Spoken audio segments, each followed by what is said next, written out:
Welcome to the Deep Dive. Today we're cutting through some of the noise around online shopping. hmm We're focusing on an analysis of an online store called Elior Watches. That's at watches.com. Yeah. And our source here is a pretty thorough review from the YouTube channel Scam Website Alert. And our mission today is really to, quickly assess how legitimate this site is for you. We'll break down the specific marketing and transparency issues that the source brings up. Right, because when you first land on the site, it looks good.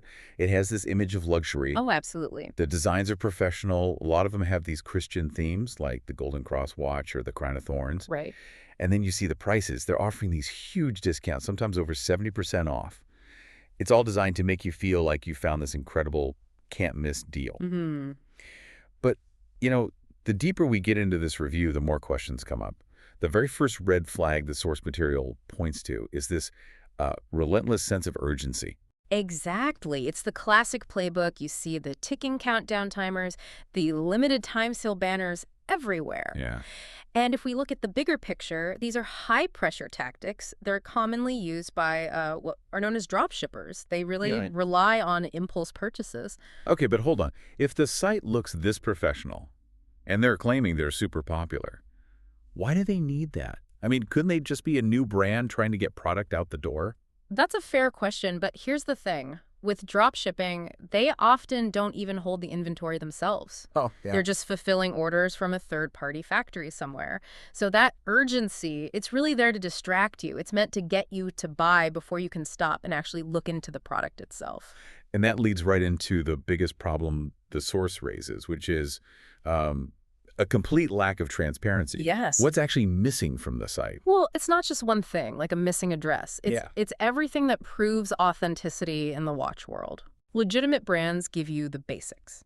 A physical business address, some kind of warranty details, and most importantly, the product specs. So what are we talking about, like the materials? The materials, the type of movement inside, the water resistance rating, where it was made, all of that is just absent. Wow. And for a watch that's supposed to be luxury themed, the movement and the materials, I mean, that is the product. That's the whole integrity of the watch, yeah. So by not listing that, they're pretty much telling you that the quality is irrelevant. Right. Only the discount matters. Precisely. And that lack of transparency, it goes beyond their own website. The source points out there is zero independent verification. So no outside reviews. None. Despite claiming all these huge sales, there are no customer reviews you can verify, no Trustpilot ratings, no YouTube unboxing videos where someone is actually holding the watch. And that's fascinating, right? Yeah. Because the implication of those extreme discounts is that these are probably just generic, low-cost factory products. Exactly. They're being resold at a massive markup, which is what lets them create these fake sales. And the source notes this layout, this model, it's identical to other known scam sites. It's a huge red flag. So what does this all mean for you listening at home? The source material strongly advises caution here, especially against making any large purchases. And if you do decide to buy, definitely use a secure payment method that offers some kind of protection. Yeah. It really raises an important question for you, the listener.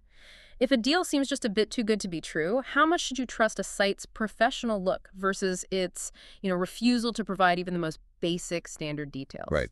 And here's a final thought for you to mull over. Sure. If a company invests this heavily in marketing urgency, in pushing you to make an impulse buy, what are they so actively trying to distract you from finding out about the product itself?